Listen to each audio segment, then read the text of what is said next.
Simon & Schuster Audio presents Yoga Mind, Journey Beyond the Physical.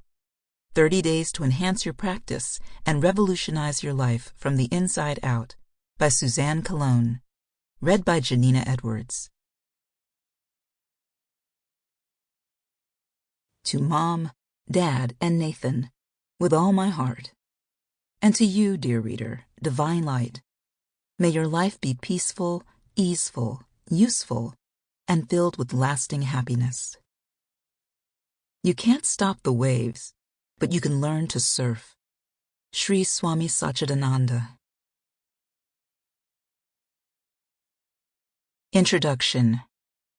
Take a deep breath. Okay, you can come in now.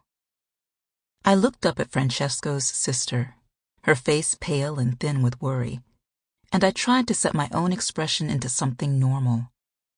I wasn't sure what exactly normal might be under the circumstances. A few weeks earlier, my friend Francesco Clark had taken a joyful dive into a pool and broken his neck. He'd gone from being an able-bodied person to being a quadriplegic in less than a breath.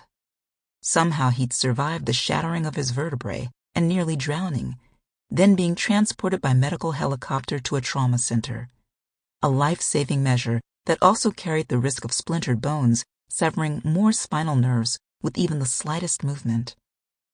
As doctors raced Fran into surgery to stabilize his spine and relieve the pressure in his neck that was slowly suffocating him, they called his parents so he could say goodbye in case he didn't live through the 7-hour operation. His mother, on vacation with his father and sister in Florida, told Fran he would be all right, hung up the phone, and collapsed. But Francesco did survive the operation and the trauma, both physical and emotional, that came with his accident. By surviving, he created a new plane of relativity, the blessings within a curse. Now, after weeks in the ICU, he was well enough to receive visitors other than a priest and next of kin.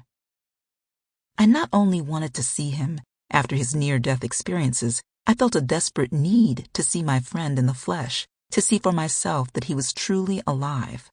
But now it felt as though I couldn't move from the hospital waiting room chair. I knew he'd be changed. He would likely be in a wheelchair. But how else had this grave situation affected him? I was afraid of how different he'd be compared to the last time I'd seen him. Francesco and I met in 2001 while working at Oprah Magazine. Sample complete. Ready to continue?